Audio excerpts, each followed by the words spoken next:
There is a place in our universe colder than anything you have ever imagined, colder than the deepest reaches of interstellar space, colder than the shadowed side of distant planets, colder than absolute zero should even allow.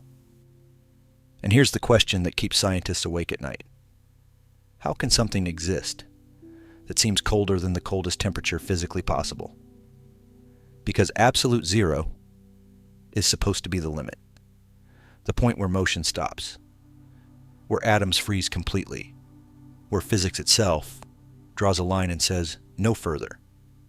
So how did we find something that appears to go beyond that line? And even more unsettling, what if this object isn't just cold?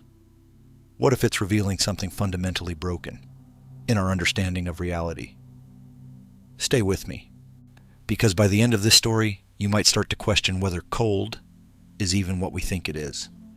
And before we go deeper, if you enjoy these quiet journeys into the strange edges of science, consider leaving a like and subscribing to the channel. It helps more people find these stories, and it tells me to keep making them. Now, let's begin with something simple. When you think of cold, what do you imagine? Maybe snow, ice, a freezing winter night. But in physics, cold isn't really about how something feels. It's about motion. Everything around you is moving. The air vibrating, atoms jittering, electrons buzzing with energy. Temperature is simply a measure of how much motion there is. Hot means fast, cold means slow, and absolute zero is the point where all motion stops. 0 Kelvin, minus 273.15 degrees Celsius. The coldest possible temperature in the universe. Or at least, that's what we thought. Because here's the strange part. Even in the coldest regions of space, we don't actually reach absolute zero, not even close. The vast emptiness between galaxies sits at about 2.7 Kelvin. That's because of something called the cosmic microwave background, a faint echo of the Big Bang, still filling the universe with a tiny amount of warmth. No matter where you go, you can't escape it.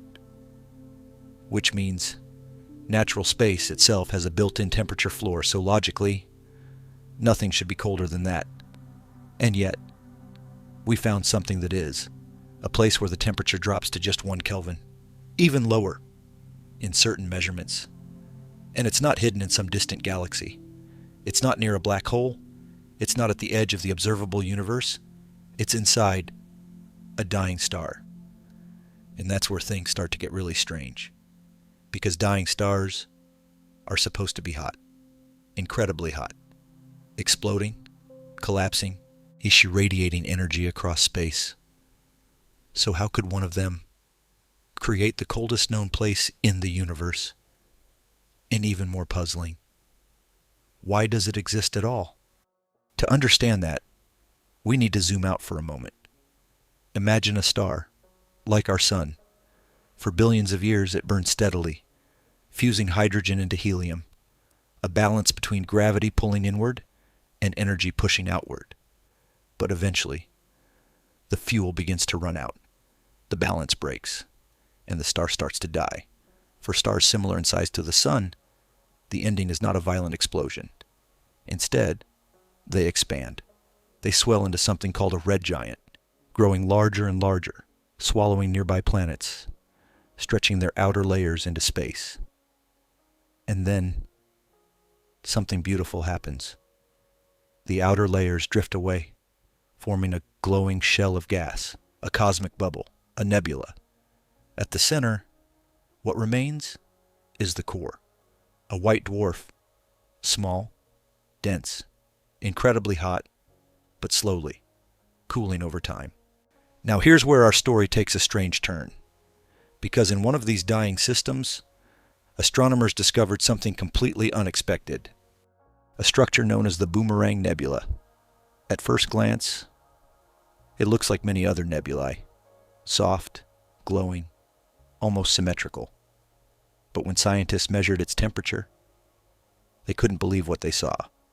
It wasn't just cold. It was colder than the background radiation of the universe itself, about 1 degree above absolute zero. which should be impossible. Because remember, the universe has a built-in heat, a constant faint warmth from the Big Bang. So how can anything be colder than the universe it exists in? It's like finding a place on Earth, colder than the vacuum of space. It doesn't make sense. Unless something very unusual is happening. And it is. The Boomerang Nebula is expanding, but not in the way you might expect. It's expanding incredibly fast. Faster than most stellar outflows we've ever observed.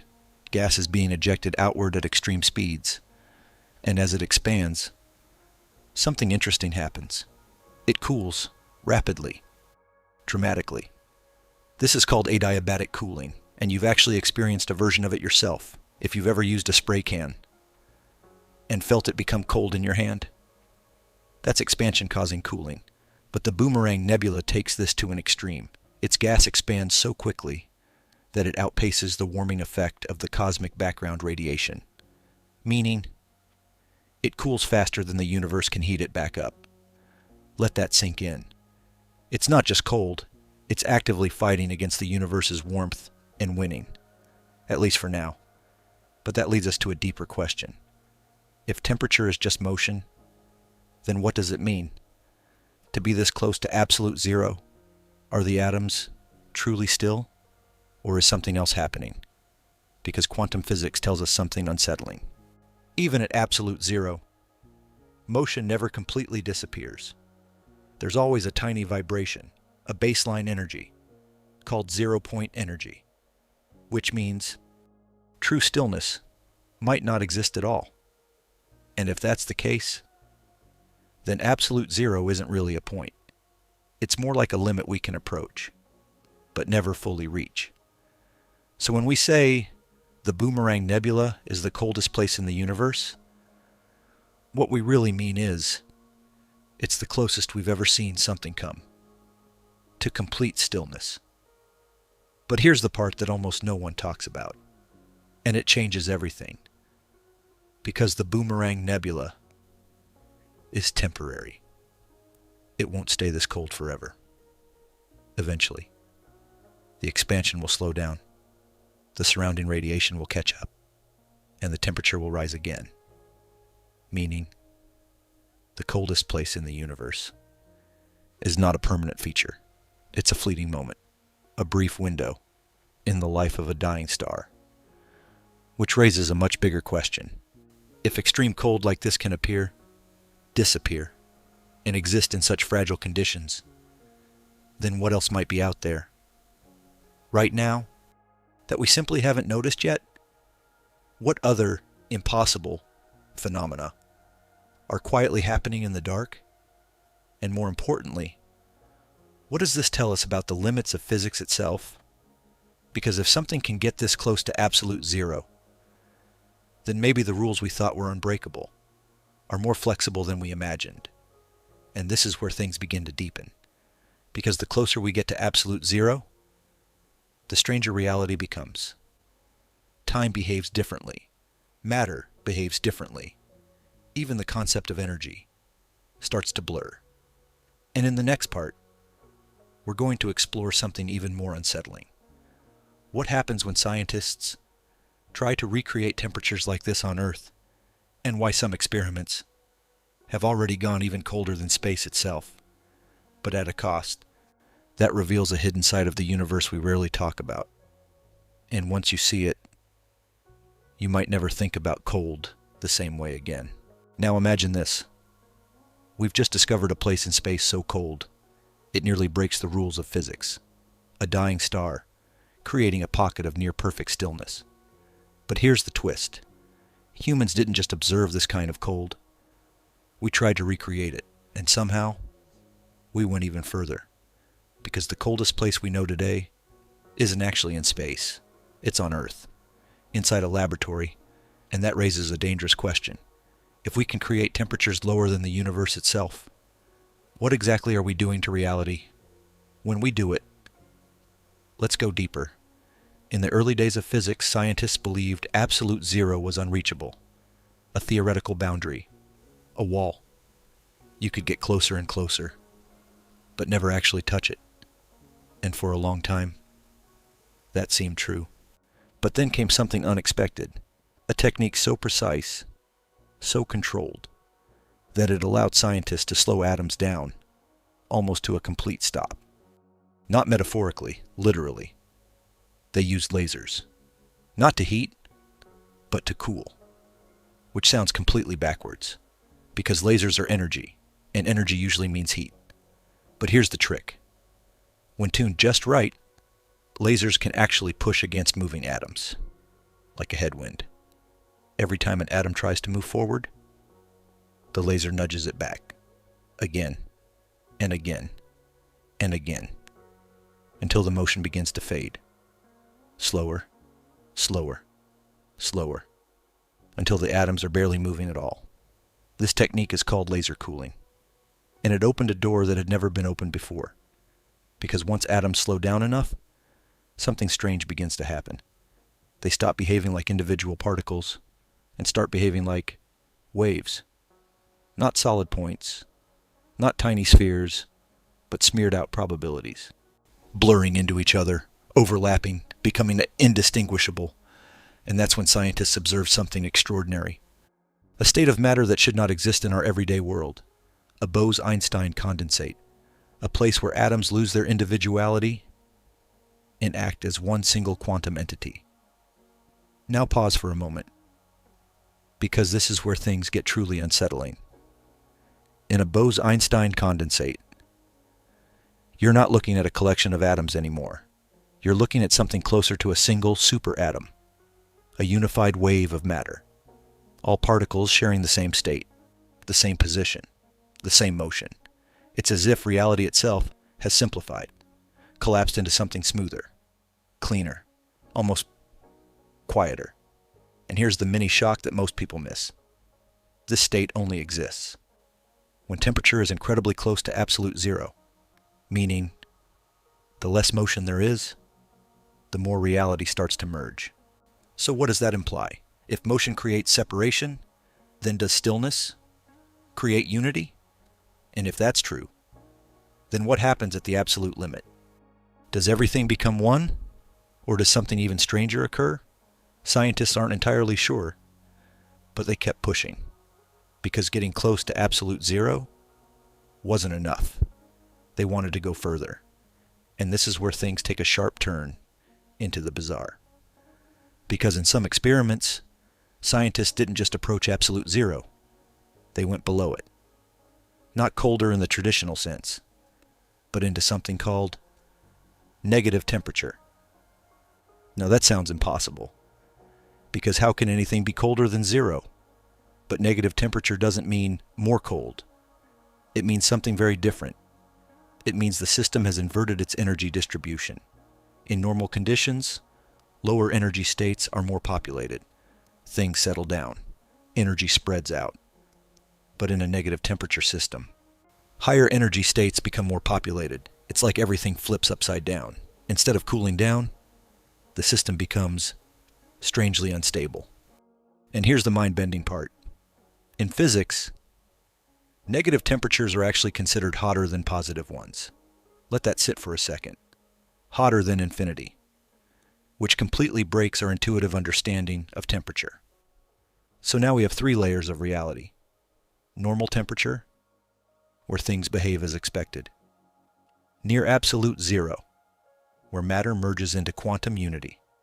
And negative temperature, where everything flips into a bizarre inverted state. And we created all of this in a lab, which leads to a deeper question. If temperature can behave this strangely under controlled conditions, what might be happening naturally in the universe, in places we haven't observed yet? Because space is not uniform. There are extreme environments everywhere. Black holes, neutron stars, quantum vacuums, regions where the rules we understand start to bend. And maybe, just maybe, somewhere out there are states of matter, even stranger than anything we've created. But here's the part that should make you pause. Because all of this experimentation, all of this pushing toward absolute zero, reveals something subtle but profound. Temperature isn't just about heat. It's about information. The more motion something has, the more ways its particles can arrange themselves. The more possibilities exist. But as you remove motion, you remove possibilities. You reduce complexity, until eventually, you reach a state with almost no variation at all, almost no uncertainty, almost no randomness. And that sounds peaceful. But it's also dangerous. Because a universe with no motion is a universe with no change, no time, no events, no story. Which brings us back to one of our original questions. What does it really mean? To reach absolute zero? Is it just the absence of heat? Or is it the edge of something deeper? The point where reality itself begins to fade. Because the closer scientists get to that boundary, the more the universe stops behaving like a collection of objects and starts behaving like a single, unified system. And that's not just a physics problem. That's a philosophical one. Because it suggests that separation might be an illusion created by motion. And if that illusion disappears, what's left? Now here's the next piece of the puzzle. And it's where everything begins to connect. Because while we've been focusing on extreme cold, there's something else happening in the universe at the same time.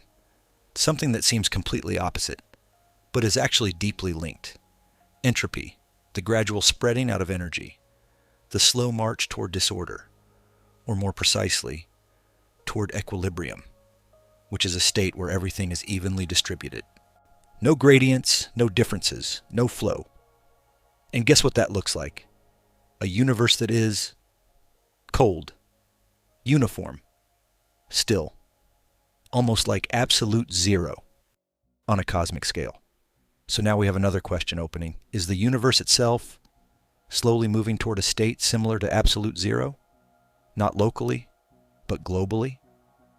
And if so, does that mean the coldest place in the universe isn't just a nebula or a lab experiment, but the future of everything? We're not answering that yet, but we're getting closer. Because in the next part, we're going to explore how cold and time are connected, why slowing atoms down might actually affect how time behaves, and how the coldest places in the universe could be hiding clues about the end of everything. And when you see that connection, you'll realize something unsettling. Cold isn't just the absence of heat. It might be the direction the entire universe is heading toward. Now let's follow that thread. Because if extreme cold reduces motion, and motion is tied to change, then what happens to time when everything slows down? Not metaphorically, physically. Because in physics, time is not what we think it is. It's not a universal clock ticking the same way everywhere. It's something that can stretch, bend, slow down, and in some cases, almost stop. You've probably heard this before. Time moves slower near massive objects, near black holes, near intense gravity. But here's the part that's less obvious. Time is also connected to energy, and temperature is energy. So when you lower temperature, you're not just making things colder. You're changing how energy is distributed, how systems evolve, how events unfold. And that leads to a quiet but unsettling idea. In extremely cold environments, time itself may behave differently. Not because clocks break, but because nothing is happening. Think about it this way. Imagine you're watching a movie, but every frame is identical. No movement, no change. Technically, time is still passing, but from your perspective, nothing is happening. It feels like time has stopped. Now take that idea and apply it to the atomic level. At normal temperatures, atoms are constantly moving, colliding, interacting, creating a continuous stream of tiny events. But as temperature drops, those events become less frequent, slower, more spread out, until eventually, there are almost no events left at all. And here comes the first unsettling realization. Time, as we experience it, might not be about clocks. It might be about change. No change. No experience of time. So when we approach absolute zero, we're not just approaching stillness. We're approaching a kind of timelessness. Now here's where things get even stranger, because quantum physics refuses to let things become perfectly still. Even at absolute zero, particles still have zero-point energy, a tiny, unavoidable motion, a baseline vibration that never disappears, which means even in the coldest possible state, there is still something happening. But what kind of something is it? Because this motion isn't like normal motion. It's not particles moving from point A to point B. It's more like a constant uncertainty, a blur, a quiet trembling of reality itself. And that leads to a second, deeper question. If time depends on change, and change never fully disappears, does time ever truly stop? Or does it just fade into something so subtle that we can no longer perceive it? Scientists don't have a clear answer, but they've observed something fascinating. In ultra-cold systems, processes that normally happen quickly slow down dramatically. Chemical reactions almost freeze. Quantum states last longer. Information becomes more stable. It's as if cold doesn't just slow motion, it stretches existence itself. And here comes the mini hook you weren't expecting. Some physicists believe that by studying ultra-cold systems, we might be able to understand how to pause certain aspects of reality, not in a science fiction sense, but in a very real, measurable way. For example, quantum computers rely on maintaining fragile quantum states, and those states survive longer, at extremely low temperatures, which means cold might be the key to controlling some of the most advanced technologies we can imagine, but that's just the beginning. Because there's another connection hiding beneath all of this, and it ties directly into one of the biggest mysteries in physics, the arrow of time. Why does time only move forward? Why do we remember the past, but not the future? Why does a broken glass never reassemble itself? The answer usually comes down to entropy, the tendency for systems to move from order to disorder, from low entropy to high entropy. But here's the strange twist. At extremely low temperatures, entropy behaves differently. When systems are near absolute zero, they approach a minimum entropy state, a kind of ground level of disorder. And in that state, the usual flow of change becomes less obvious, less directional, almost reversible. Now imagine that, a region of the universe, so cold, so close to perfect stillness, that the arrow of time itself begins to blur, not reverse, but lose its sharpness, like a compass near the magnetic pole, struggling to point in a single direction. So now we have three threads coming together. Cold reduces motion. Less motion means fewer changes. Fewer changes make time less meaningful. And near absolute zero, the direction of time itself becomes uncertain. Which brings us back to one of our original questions. What is the coldest thing in the universe really showing us? Is it just an extreme physical condition? Or is it a window into how reality behaves at its limits? Because when we look at places like the Boomerang Nebula or ultra-cold labs on Earth, we're not just observing temperature, we're observing what happens when the universe runs out of activity. And that should make you pause, because the universe, as a whole, is expanding, cooling, spreading out. Stars are burning out, galaxies are drifting apart. Energy is becoming more evenly distributed, which means, on the largest scale possible, everything is slowly moving toward a colder, quieter state. And if that process continues long enough, we arrive at something called heat death, a future where the universe reaches maximum entropy. No gradients, no energy flow, no usable energy. Everything at the same temperature. Everything still. Not frozen like ice, but inactive.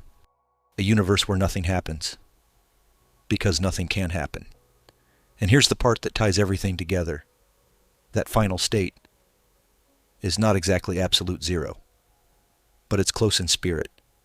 A universe with no meaningful motion, no meaningful change, no meaningful time. So when we study the coldest places in existence, we might not just be looking at rare anomalies. We might be looking at a preview, a glimpse of the universe's ultimate fate. And that leads us to the next question. If the universe is heading toward stillness, then what role do these ultra-cold regions play along the way? Are they just temporary accidents? Or are they stepping stones, markers, clues, scattered throughout space? Because in the next part, we're going to explore something even more counterintuitive. Why some of the coldest regions in the universe are created by the most violent events imaginable, and how destruction itself might be one of the key ingredients in creating perfect stillness. And once you see that connection, you'll realize something profound. Cold is not the opposite of chaos. Sometimes it's the result of it. Let's begin with a contradiction. Because some of the coldest places in the universe are born from the most violent events imaginable. Explosions, collisions, stars tearing themselves apart. At first, that makes no sense. Violence creates heat, energy, chaos. So how could destruction lead to extreme cold? Here's the answer. Because when energy is released in just the right way, it doesn't stay concentrated. It spreads out rapidly. And when energy spreads out fast enough, temperature drops dramatically. This is the hidden connection between chaos and stillness. And once you see it, you start to notice it everywhere. Let's go back to stars. Not the calm ones like our sun, but the massive ones. Stars many times larger, burning hotter, living faster, dying harder. When these stars reach the end of their lives, they don't quietly fade, they explode. A supernova. In a fraction of a second, more energy is released than our sun will produce in its entire lifetime. Shock waves blast outward. Matter is thrown into space at incredible speeds. Everything becomes violently energetic. But then, something unexpected happens. As that material expands, it cools. Not slowly, but rapidly. Because expansion is the key. When gas expands, its particles move apart. They collide less often. Energy becomes diluted. Temperature falls. Now imagine this happening on a cosmic scale. A star explodes. Its outer layers are hurled outward at thousands of kilometers per second. The gas spreads thinner and thinner, colder and colder. And if the expansion is fast enough, it can create pockets of extreme cold, sometimes colder than the surrounding space itself. Which brings us back to a powerful idea. Cold is not always the absence of energy. Sometimes, it's the result of energy escaping. Now here's the part that should make you stop and think. Because this means the more violent the event, the more extreme the cooling can become. Destruction can create stillness. And that leads to a deeper question. What other violent processes in the universe might be quietly generating extreme cold? Let's look at one of the most intense environments we know. Black holes. At first glance, they seem like the opposite of cold. They consume matter, crush it, heat it up in swirling disks of plasma, light up the universe with radiation. But black holes have a secret. They are also extremely cold. Not the environment around them, but the black holes themselves. Because of something called Hawking radiation. Black holes slowly lose energy over time. They emit tiny amounts of radiation. And the larger the black hole, the colder it is. In fact, supermassive black holes are colder than the cosmic microwave background, meaning they are colder than space itself. Again, we see the same pattern. Extreme energy processes leading to extreme cold. But here's the twist. Hawking radiation is incredibly weak. So weak that for now, black holes actually absorb more energy than they emit. They are still growing, still feeding. But in the far future, when the universe cools further, that balance will shift. Black holes will begin to lose more energy than they gain. And slowly, over unimaginable timescales, they will evaporate, disappearing into the cold. Which brings us to another layer of the puzzle. Cold is not just something that happens. It's something that emerges from imbalance. Whenever energy flows outward faster than it flows in, cooling occurs. And the faster that imbalance, the deeper the cold. Now let's connect this back to something more familiar. You've felt this before. Even on Earth. When you step out of a swimming pool and feel a sudden chill, that's evaporation. Water molecules escaping from your skin, taking energy with them, cooling you down. It's a small, everyday version of what happens in space, but in the universe. The scale is unimaginable. Stars evaporate, gas clouds expand, black holes radiate. Everything is slowly losing concentrated energy and becoming colder. Now here's the mini hook that ties everything together.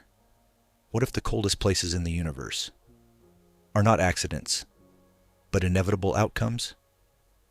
What if they are the natural consequence of how energy behaves? Because if every energetic event eventually spreads out, then every hot thing is on a path toward cold. And that path might be more important than we realize. Now let's return to one of our open questions. If cold emerges from chaos, then what role does it play in the structure of the universe? Is it just a byproduct, or does it serve a deeper function?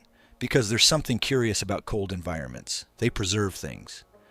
At low temperatures, processes slow down, decay slows, reactions pause, structures remain stable for longer periods of time.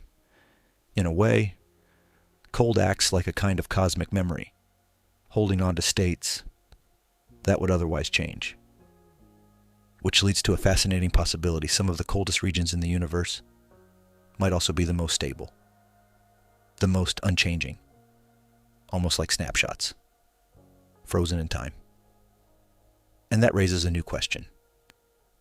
Could these regions be storing information about the past? Not in a conscious sense, but physically, in their structure, in their arrangement of matter, in their quantum states. Because if change slows down enough, then history lingers, longer, clearer. And that idea has profound implications, because it suggests that by studying extreme cold, we might not just be learning about temperature, we might be uncovering how the universe records itself. But here's where things take another turn. Because while cold can preserve, it can also isolate. In ultra-cold regions, interactions become rare. Particles stop exchanging energy. Systems become disconnected. And that leads to something subtle, but important: isolation. A system that is extremely cold is also extremely independent. It doesn't interact much with its surroundings. It becomes self-contained. And that's interesting, because it mirrors something we see in quantum systems. The less interaction, the more pure the quantum state, the more coherent, the more unified. So now we have another thread emerging. Cold reduces interaction. Less interaction increases isolation. Isolation enhances quantum behavior. Which means the coldest places in the universe might also be the most quantum, the most fundamentally strange. And that brings us back to one of the biggest mysteries of all. Why does the universe look classical at large scales, but quantum at small scales? Where is the boundary? Where does one behavior transition into the other? Some physicists believe temperature plays a key role. High temperatures create noise, chaos, interactions that destroy quantum coherence. But low temperatures protect it, allow it to flourish. Which means cold might not just be a condition, it might be a gateway, a doorway into a deeper layer of reality. And that leads us to the next question. If extreme cold reveals the quantum nature of the universe, then what happens when we push even further beyond what we've already observed, beyond what we've already created? Because in the next part, we're going to explore something even more unsettling. The idea that absolute zero might not be the true limit after all, and that beyond it, there could be states of reality that we are only beginning to understand, states where the rules of energy, information, and even existence itself start to break down.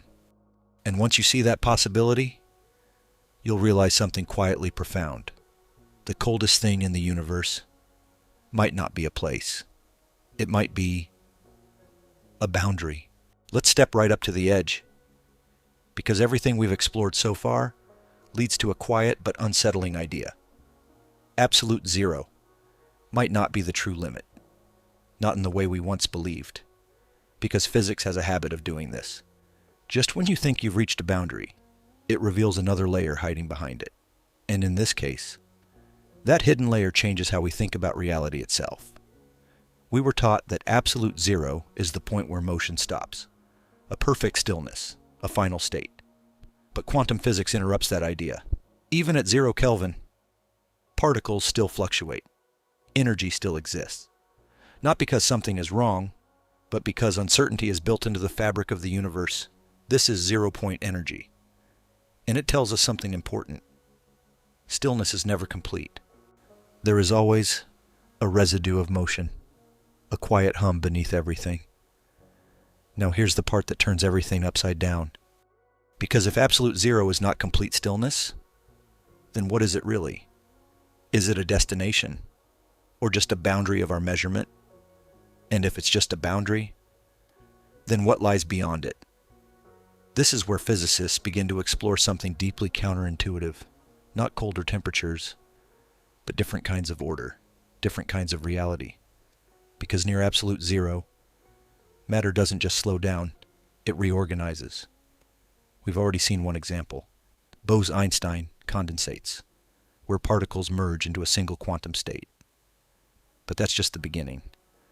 Because under extreme conditions, entirely new phases of matter appear, phases that don't exist anywhere in your everyday experience.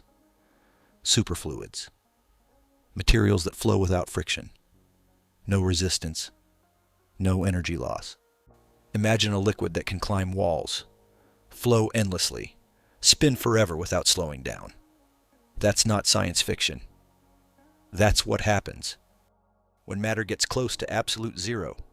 And here comes the mini hook. This kind of behavior suggests something profound. At extremely low temperatures, the universe becomes more efficient, less chaotic, more perfect in its motion. Almost as if cold reveals an ideal version of reality. But there's a paradox here. Because while motion becomes more perfect, it also becomes more limited, more constrained, fewer possibilities. Which raises a deeper question. Is perfection the same as simplicity? And if so, does the universe naturally evolve towards simplicity as it cools? Now let's take this one step further, because scientists have discovered something even stranger. Topological phases of matter, states that are defined not by their composition, but by their structure, their geometry, their relationships. In these systems, information is stored in patterns, not in individual particles, and those patterns are incredibly stable. Even if you disturb the system, the information remains intact, which leads to a fascinating possibility. At extremely low temperatures, information might become more durable, more resistant to change, almost like it's being locked in place. And that connects directly to one of the biggest questions in physics. What happens to information? At the end of the universe? Does it disappear? Or is it preserved somehow?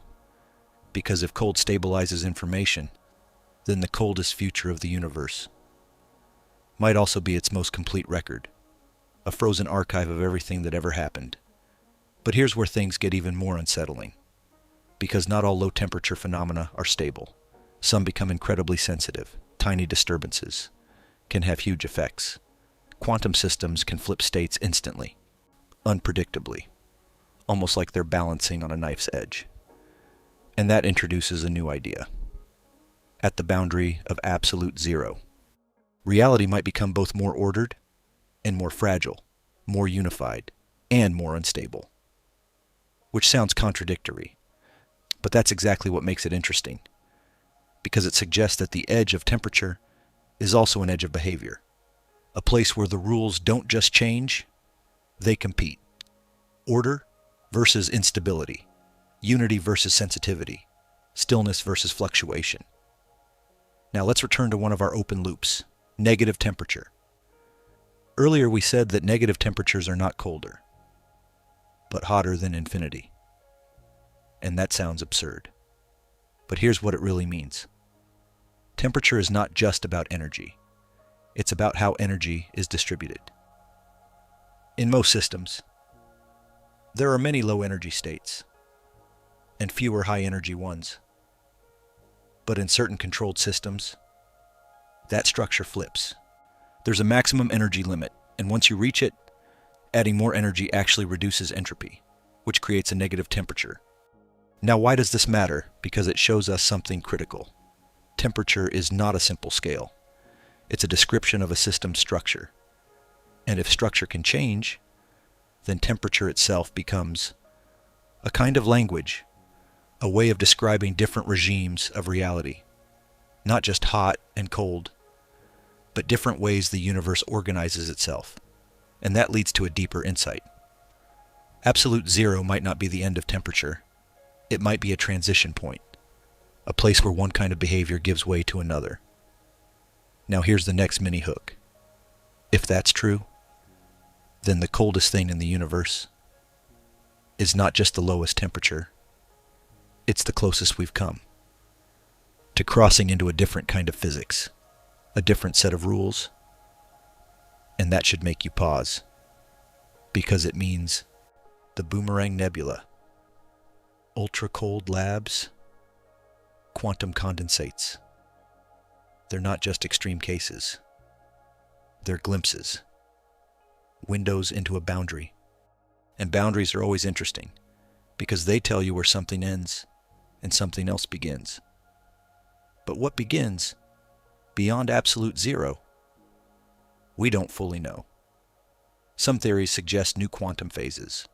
Others suggest connections to dark energy, or vacuum states, or entirely new forms of matter. But all of them agree on one thing. We are not at the end of the story. We're at the edge of what we can currently understand.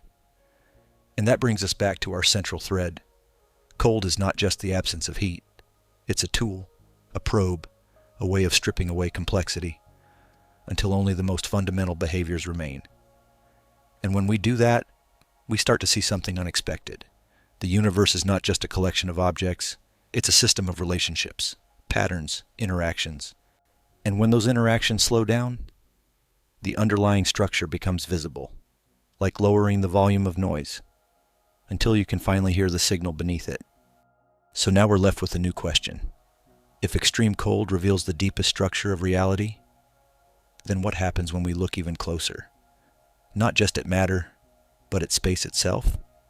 Because in the next part, we're going to explore something even more abstract. The idea that empty space, the vacuum of the universe, might have a temperature of its own. And that temperature might be the key to understanding why anything exists at all. And once you follow that thread, you'll realize something quietly profound. The coldest thing in the universe might not be matter or energy, but the fabric of space itself. Let's go even deeper, because up to this point, we've been talking about matter, atoms, particles, stars, things that exist, things that move or slow down. But now we're going to ask a more unsettling question. What about empty space? What about nothing?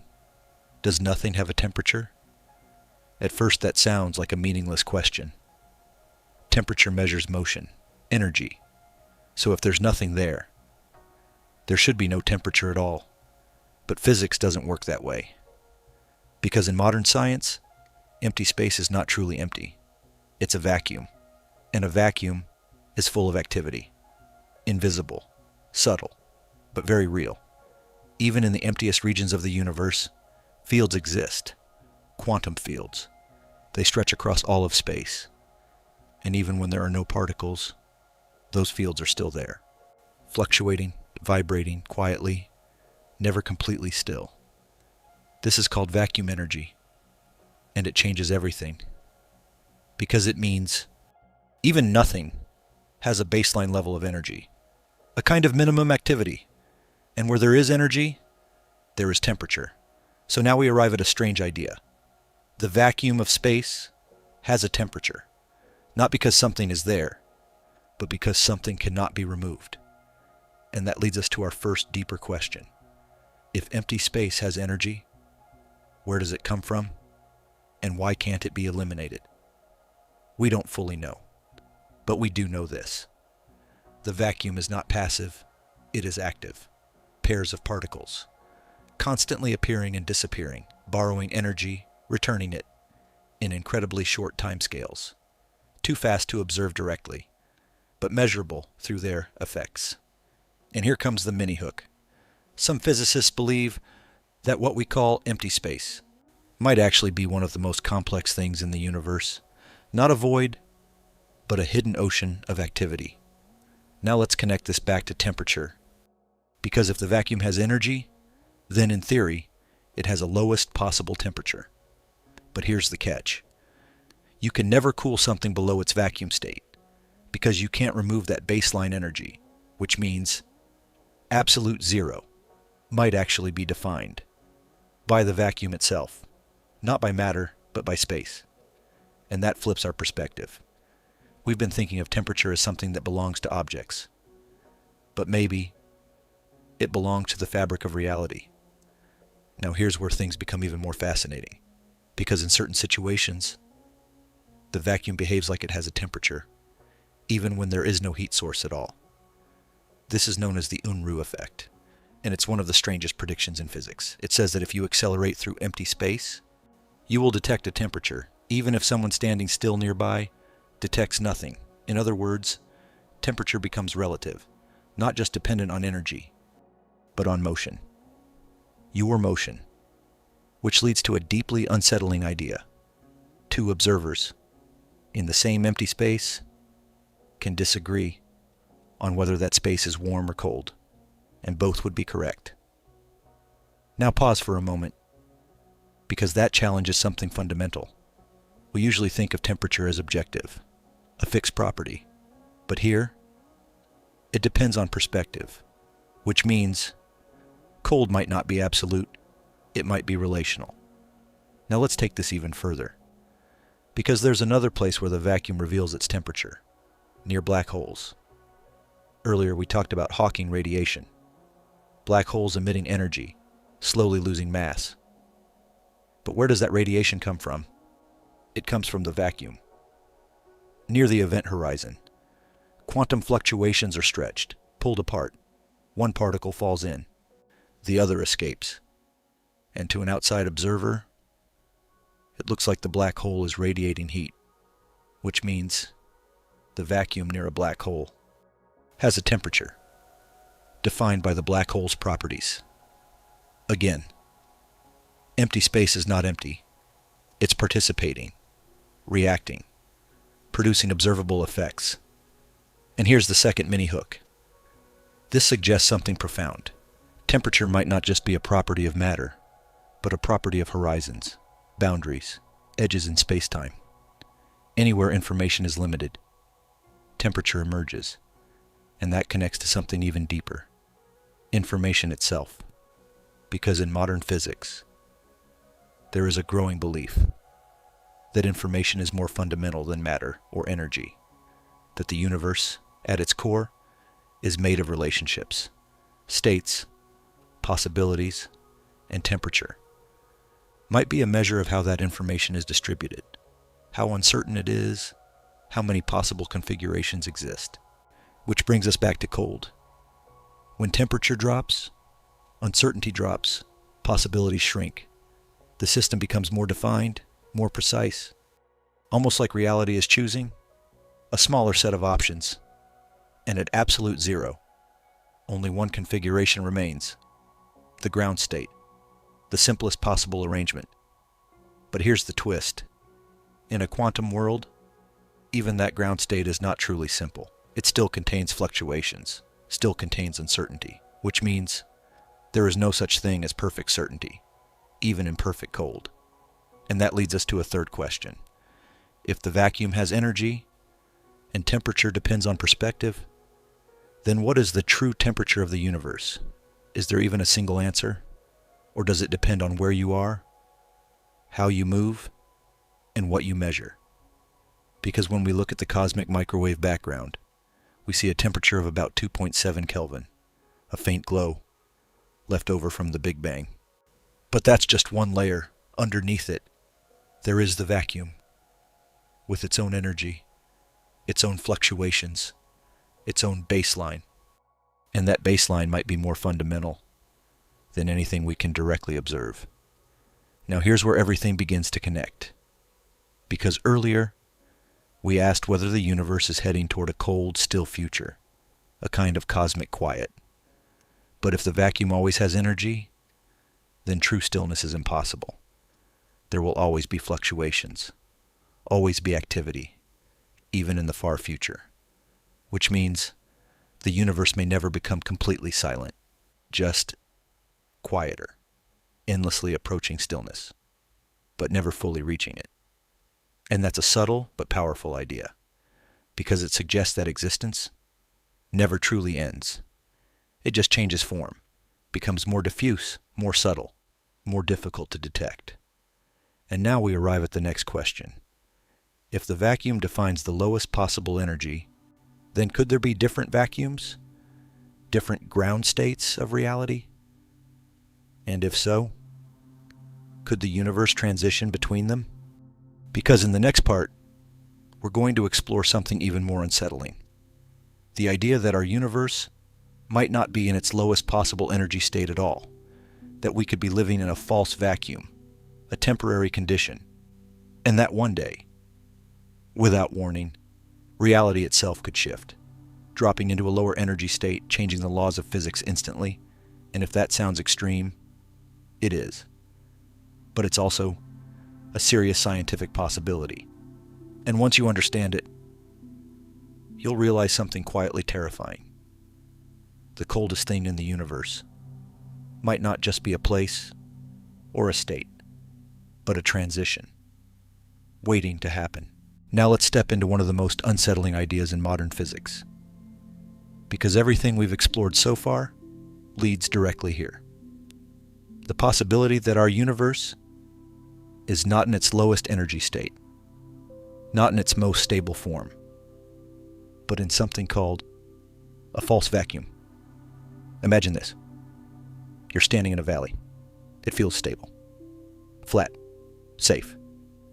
But what you don't realize is that somewhere beyond the horizon, there's a deeper valley, lower, more stable. And between you and that deeper valley, there's a hill. As long as you stay where you are, everything seems fine. Nothing changes. But if something, anything, pushes the system over that hill, everything shifts, irreversibly. That is the idea of a false vacuum. Our universe might be sitting in a local minimum of energy, stable, but not truly stable. And somewhere out there, there may exist a lower energy state, a true vacuum. Now here's where things get cold. Because transitioning to a lower energy state releases energy, but it also redefines the structure of reality. The laws of physics themselves could change. Constants, forces, particle properties, all rewritten instantly. And this transition would spread at the speed of light, a bubble of new reality, expanding outward, consuming everything in its path, not destroying in the way an explosion does, but replacing, reconfiguring, turning the universe into something fundamentally different. And here comes the mini hook. Inside that bubble, temperature, as we understand it, might not even exist, because temperature depends on the rules of physics, and those rules would no longer apply. Now pause for a moment, because this is not science fiction. This is a real theoretical possibility, based on our current understanding of quantum fields, and it connects directly to everything we've been discussing, because the vacuum is not just empty space. It's a state, a configuration of energy, and like any system, it can have multiple stable states, some higher, some lower. We just happen to be in one of them. Now here's the unsettling part. We don't know, if our vacuum is the lowest possible one. And we don't know how close we are to the edge, because quantum fluctuations, the same tiny fluctuations we talked about earlier, could, in theory, trigger a transition, a random event, somewhere in the universe, at any time. Now don't panic. The probability is extremely low. So low that it might never happen in the entire lifetime of the universe. But extremely unlikely is not the same as impossible. And that's what makes it fascinating. Now let's connect this back to cold, because a lower energy state is, in a sense, colder. Not in temperature as we measure it, but in terms of energy density. Which means the coldest possible state of the universe might not be a place, but a vacuum. A deeper vacuum. A more fundamental ground state. And reaching it would mean everything else disappears. Now here's the next layer. Because if such a transition occurred, we wouldn't see it coming. The bubble would move at the speed of light, which means by the time you could observe it, it would already be there. No warning, no signal, just an instant shift. And that leads to a chilling thought. There could already be such a bubble, somewhere in the universe, expanding right now. We just don't know it, and we can't detect it until it reaches us. Now take a breath, because while that sounds terrifying, it also reveals something profound. Reality is not fixed. It's conditional, dependent on underlying fields and their configurations, and temperature is just one expression of that deeper structure. Now let's return to one of our core questions. What is the coldest thing in the universe? At first it seemed like a place, a nebula, a lab experiment. But now, it's becoming something else. A state, a possibility, a limit, and maybe a transition. Because if the universe can shift to a lower energy vacuum, then colder doesn't just mean less motion. It means a more fundamental arrangement of reality. Now here's the second mini hook. What if the universe has already undergone such transitions? Not once, but multiple times? Early in its history, right after the Big Bang, the universe cooled rapidly, and during that cooling, it likely passed through several phase transitions, moments where the fundamental forces separated, where particles acquired mass, where the structure of reality changed. Each transition lowering the energy state, stabilizing the vacuum. But perhaps not completely, which means what we're experiencing now could just be one step in a sequence, not the final form. Now let's connect this to something even bigger: inflation. The rapid expansion of the universe in its earliest moments. Some theories suggest that inflation itself was driven by a high-energy vacuum state, a false vacuum. And when that state decayed, it released energy, creating the universe as we know it. Which leads to a fascinating possibility. Our entire universe might be the result of a vacuum transition, a drop from a higher energy state to a lower one. And if that's true, then the story might not be over. There could be further drops, further transitions, further cooling events, each one reshaping reality. Now here's where everything comes together. Cold, energy, vacuum, time. They are not separate ideas. They are different perspectives on the same underlying structure, the structure of possibility. And as energy decreases, possibilities narrow. States become more defined, more stable, more cold, until eventually you reach a point where no further change is possible, or at least no further change within the current rules. And that's the key.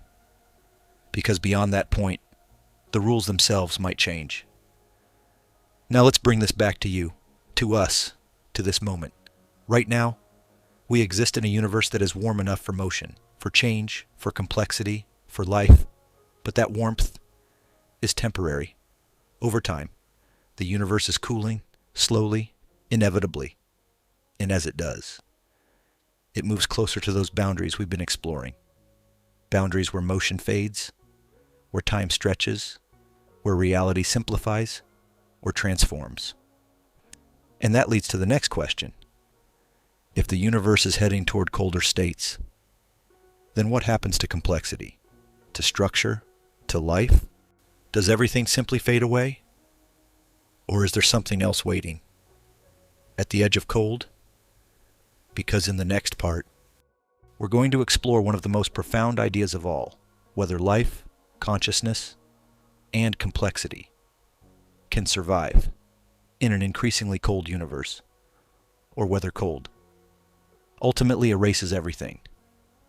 And when you see that answer, you might realize something unexpected. Cold is not just a physical condition. It might be the ultimate test of existence itself. Let's ask the question that quietly sits beneath everything we've explored so far. If the universe is cooling, if motion is fading, if energy is spreading thinner and thinner, then what happens to life? Not just life as we know it, but any form of complexity, any structure that depends on change. Because life, at its core, is not just matter, it's motion, it's interaction, it's energy flowing from one place to another. Your body right now is a system far from equilibrium. Energy comes in, energy flows through, energy leaves. That flow is what allows you to think, to move, to exist. So here's the uncomfortable truth. Life requires imbalance. It requires differences, hot and cold, high energy and low energy, because those differences create flow, and flow creates processes, and processes create life. Now imagine a universe where those differences disappear, where everything is the same temperature, the same energy level. No gradients, no flow. What happens then? At first glance, it seems obvious. Life ends. No energy flow means no metabolism, no processes, no change, just stillness. But here's the mini hook. Some scientists believe that might not be the full story. Because life is not defined by a specific temperature. It's defined by structure and information. And information can, in principle, exist even in extremely cold environments. Now let's explore that idea carefully. Because it sounds like hope, but it comes with a twist. In ultra-cold conditions, processes slow down dramatically, reactions take longer, movements become rare, but they don't necessarily stop completely. Remember, zero-point energy still exists, quantum fluctuations still occur, which means there is still a tiny amount of activity. And here's the key insight. If processes slow down, then time, from the perspective of that system, also stretches. Imagine a civilization, living in an ultra-cold environment. Their chemistry is slow. Their reactions take minutes, hours, years. But from their perspective, everything feels normal, because their clock is based on those processes. So even though the universe is cold, life could, in theory, adapt, slow down, stretch itself across time. Now pause, because that idea changes everything. It suggests that life doesn't necessarily end, it transforms, becomes slower, more subtle, more patient. But here's the second layer. Because there's a limit. Even if processes can slow down, they still require energy differences. And in a perfectly uniform universe, those differences vanish. Which brings us back to heat death, the ultimate equilibrium. No gradients, no flow, no usable energy. And in that state, even the slowest processes have nothing to work with. No fuel, no direction, no change. Which means, eventually, even the most resilient forms of life would fade. But here's where things become more interesting. Because before the universe reaches that final state, there is an incredibly long period where it is cold, but not completely uniform. Stars are gone. Galaxies are dark. But there are still small pockets of energy differences. Black holes slowly evaporating. Particles occasionally interacting. Rare events. scattered across vast emptiness. And in those rare events, there is still potential, still structure, still information. And here comes the next mini hook. Some physicists have proposed something called Boltzmann brains. The idea that in a sufficiently large, long-lived universe, random fluctuations could spontaneously create a self-aware structure, a mind, out of chaos, even in near total equilibrium. Now this sounds absurd, but mathematically, it's not impossible. Given enough time and enough space, rare events become inevitable, which leads to a strange possibility in the far future. Long after stars have died, after galaxies have faded, after the universe has become cold and dark, consciousness might still appear, briefly, randomly, flickering into existence, and then disappearing again. Now take a moment, because that's a very different picture of the future. Not a complete end, but a quiet, sporadic continuation. Rare sparks in an otherwise still universe. But here's the uncomfortable part. Those sparks would be isolated, disconnected, with no history, no future, just a moment of awareness, in an ocean of nothing, which raises a deeper philosophical question. Is that still life? Or is it something else entirely? Now let's return to our core thread. Cold reduces motion. Motion creates change. Change enables complexity. So as the universe cools, complexity becomes harder to sustain. Not impossible at first, but increasingly rare, increasingly fragile, which suggests something profound. Life is not just a product of the universe, it's a phase, a temporary condition, that exists within a certain range of temperatures. Too hot, and complexity breaks apart. Too cold, and it can't form at all. We exist in a narrow window, a brief moment in the thermal history of the universe, and that leads to another question. Is this window unique, or does it happen over and over again, in different regions, at different times? Because if the universe has cycles, or fluctuations, or local variations, then life might not be a one-time event. It might be something that appears, disappears, and reappears as conditions allow. Now here's the next mini hook. What if cold doesn't just end life, but prepares the conditions for something new?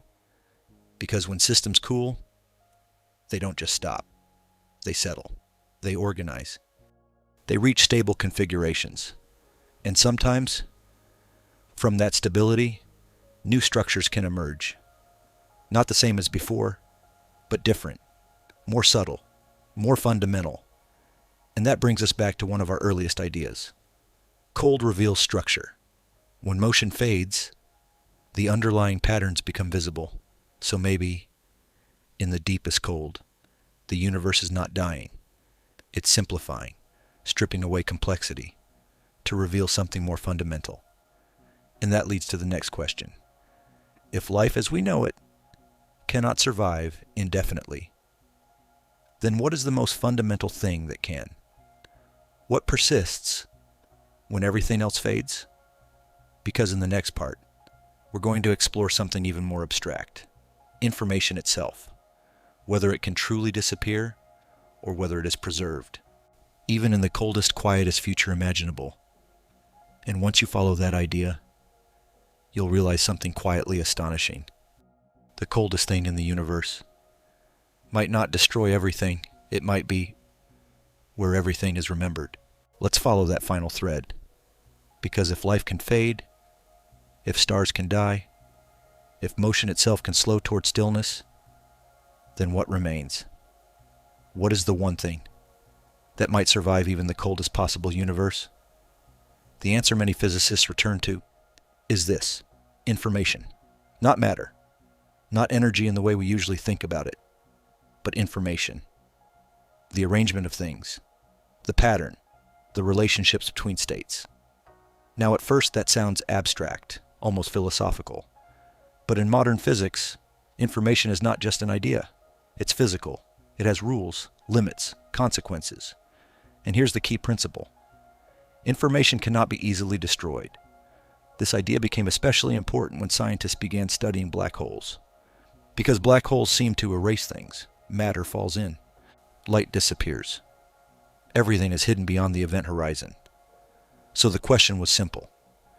Does the information about what fell in disappear?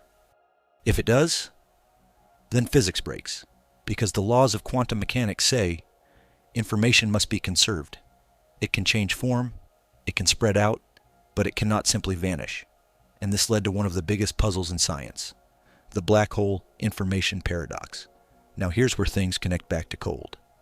Because black holes, over immense timescales, evaporate.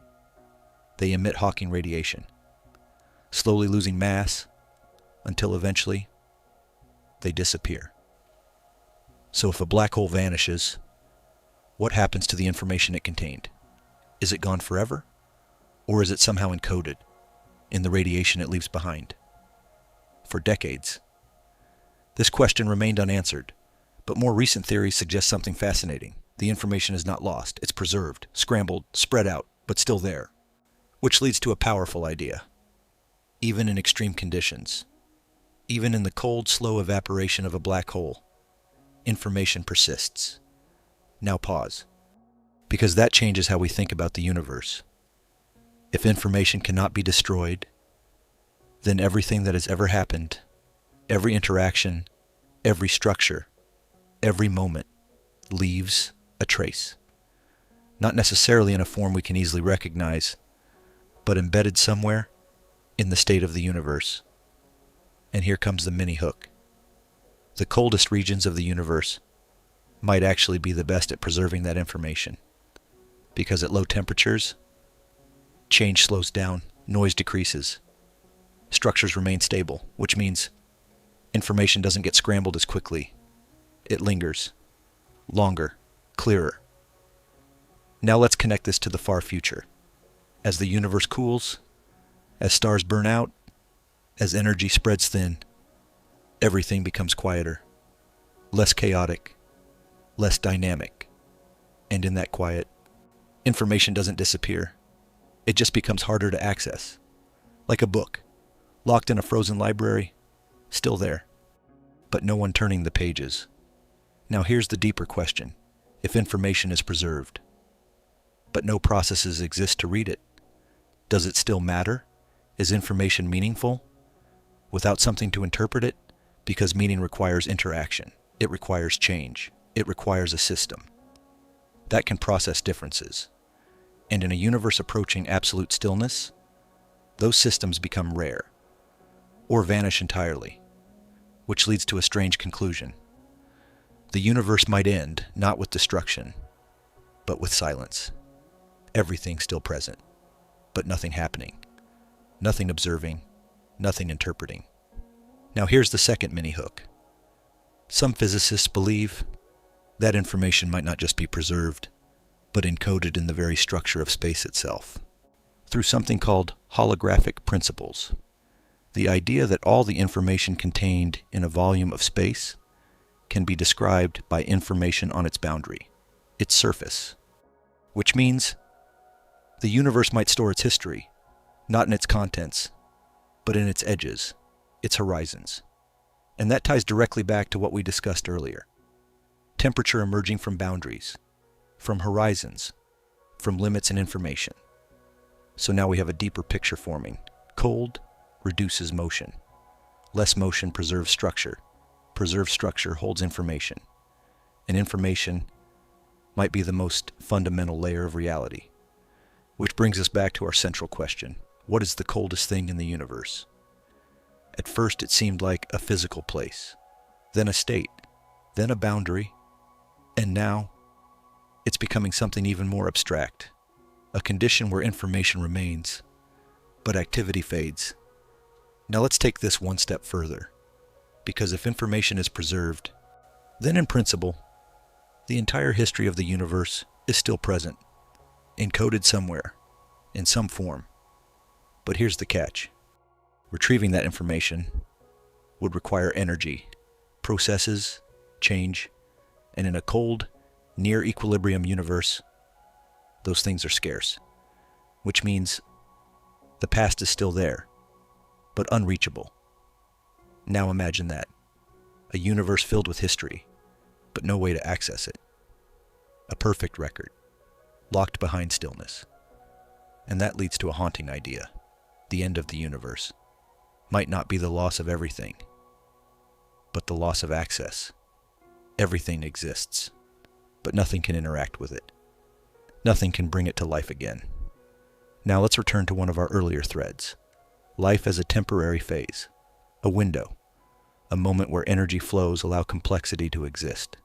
In that window, information is not just stored, it's used, processed, experienced. But as the universe cools, that window narrows, until eventually it closes. And what remains is a universe of preserved information without experience. Now here's the final mini hook for this part. What if that's not the end? What if information itself contains the seeds of new beginnings? Because in the next part, we're going to explore something even more speculative. Whether information, under the right conditions, could give rise to new universes, new structures, new phases of reality. And if that's possible, then the coldest state of the universe might not be an ending. It might be a transition point, a silent pause, before something entirely new begins. And once you consider that, you'll realize something quietly astonishing. Cold might not erase the universe. It might be how the universe resets itself. Let's continue and follow that final possibility. Because if information never truly disappears, if it is preserved even in the coldest, quietest state of the universe, then a new question emerges. Can information start something new?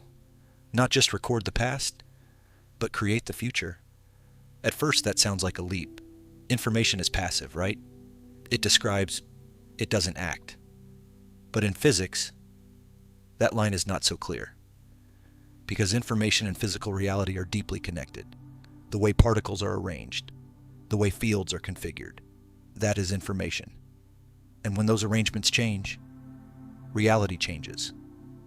So now imagine this: a universe that is cooled, expanded, reached near equilibrium, almost no motion, almost no events, but not completely empty. Because the vacuum still fluctuates, quantum fields still exist, and information is still encoded in the structure. Now here's the mini hook. What if those tiny fluctuations, those last whispers of activity, are enough to trigger something new? Not immediately, not frequently, but given enough time, even the rarest events become possible. Because time, in a cold universe, doesn't stop. It stretches endlessly. Now consider this. Quantum fluctuations can, in theory, create particles from the vacuum. They appear, disappear, borrowing energy briefly. Normally these events are tiny, insignificant, but over unimaginable timescales, there is a non-zero probability that something larger could emerge, a structure, a pattern, a configuration that doesn't immediately dissolve. And here's where things become speculative, but fascinating. Some theories suggest that entire regions of space could undergo spontaneous fluctuations, large enough to resemble the conditions of a new beginning, almost like a localized reset, a new expansion, a new phase, a new universe. Now pause, because if that's true, then the end of our universe might not be the end of existence. It might be a precursor, a quiet, cold state from which new universes can emerge. Now let's connect this to something deeper, because earlier we talked about vacuum states, false vacuums, true vacuums, transitions between them. What if those transitions don't just change our universe, but create entirely new ones, each with its own laws, its own constants, its own structure? This idea is sometimes called the multiverse, not as science fiction, but as a consequence of how quantum fields might behave. Now here's the second mini-hook. If new universes can form from fluctuations, then cold, extreme, near-perfect stillness might actually be the most fertile ground for creation. Because in a hot, chaotic universe, everything is interacting, colliding, too noisy, too unstable. But in a cold universe, there is silence, space, time, room for rare events to unfold, which leads to a paradox. The coldest state, the most inactive state, might also be the state from which everything begins again. Now let's bring back one of our earlier threads, information. If information is preserved, then any new structure that emerges is not starting from nothing. It's emerging from a background that contains the imprint of what came before, not in a direct, recognizable way, but in subtle constraints, possibilities, patterns, which raises a profound question. Are new universes truly independent, or are they influenced by the information of previous ones? Because if even a trace carries over, then existence is not a series of isolated events. It's a continuum, a chain, each universe, connected in ways we cannot easily see. Now here's where things become even more interesting, because some physicists suggest that the laws of physics themselves might evolve.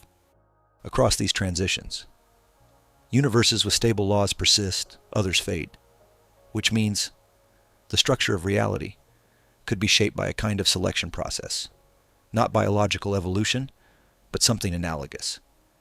Now think about that. Cold leads to stillness. Stillness allows rare fluctuations. Fluctuations can create new structures. New structures form new universes. And across many iterations, patterns emerge. Which brings us back to our central theme. Cold is not just an ending, it's a filter, a simplifier, a reset condition. Now let's return to one of the deepest questions we've been carrying. What is the coldest thing in the universe? At this point, it's no longer just a place, or even a state. It's a phase of reality, a threshold, a moment where everything slows down enough for the underlying structure to take over. And beyond that threshold, something new becomes possible. Now here's the third mini-hook.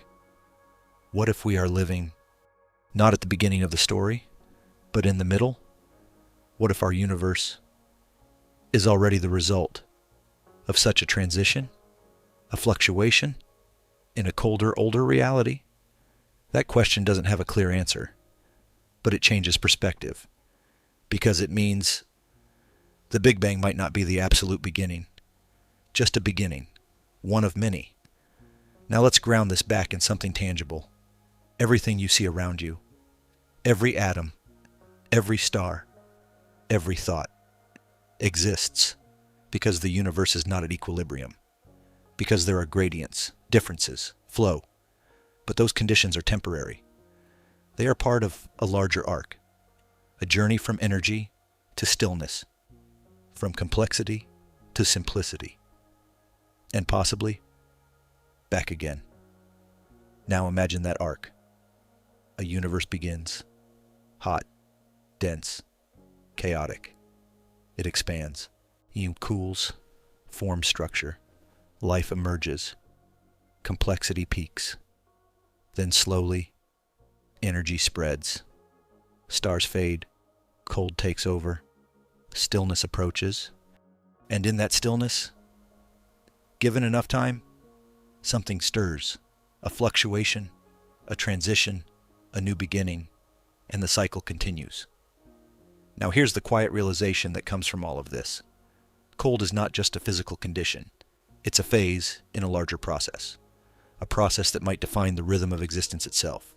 Expansion, cooling, stillness, renewal. And now we arrive at the next question.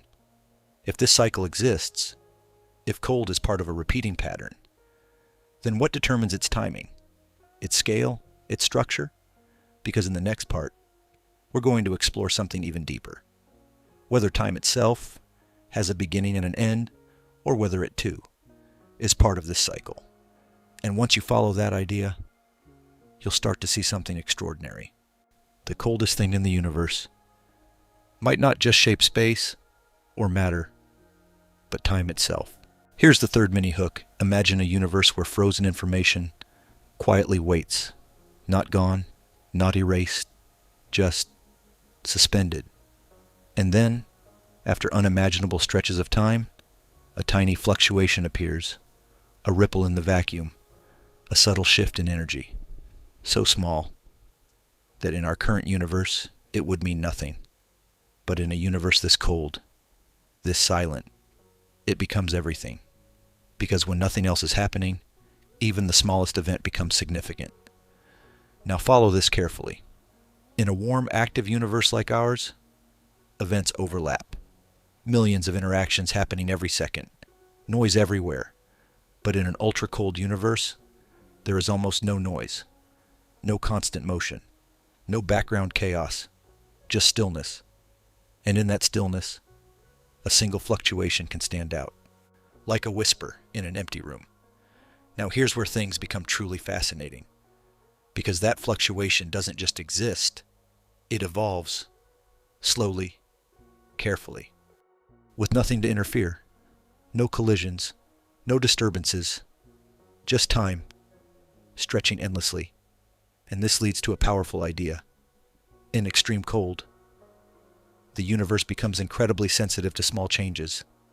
Tiny differences can grow. Subtle patterns can develop. And over enough time, those patterns can become structure. Now pause. Because this connects directly to one of our earliest questions. What survives in the coldest possible universe? Not motion, not heat, not life as we know it, but patterns, information, structure, and structure can evolve, even in near stillness. Now here comes the deeper layer. Because if time slows, but never fully stops, then even the rarest processes still occur. Just incredibly slowly, and given enough time. Even the most unlikely events become inevitable. This is one of the strangest truths in physics. Given infinite time, anything that is possible will eventually happen. Now think about that in a cold universe. A universe with almost no activity, but infinite time. At some point, a fluctuation large enough to create structure must occur. And here's the mini hook that changes everything. That structure could resemble the early conditions of a universe. Not identical, not guaranteed, but possible. Now we return to one of our open loops. Does time have a beginning and an end? Or is it part of a cycle? Because if cold leads to stillness, and stillness allows rare fluctuations, and fluctuations can create new beginnings, then time might not be linear at all. It might be cyclical. Not repeating exactly, but unfolding in phases. Expansion, cooling, stillness, renewal. Again and again. Across scales we can barely imagine. Now let's take this even further. Because there's something subtle hidden in all of this. If time depends on change, and change becomes rare in extreme cold, then time itself becomes less defined, less directional. Earlier we talked about the arrow of time, the idea that time flows forward because entropy increases. But near maximum entropy, that arrow weakens. There is no strong direction, no clear before and after, just states existing, and occasionally changing.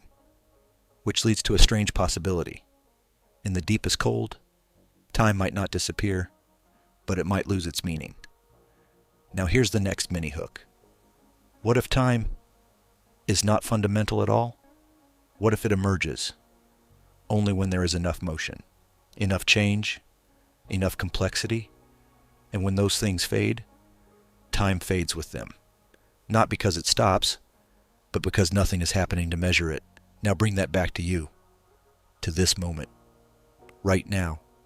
You experience time because things are changing. Your thoughts, your breath, the world around you.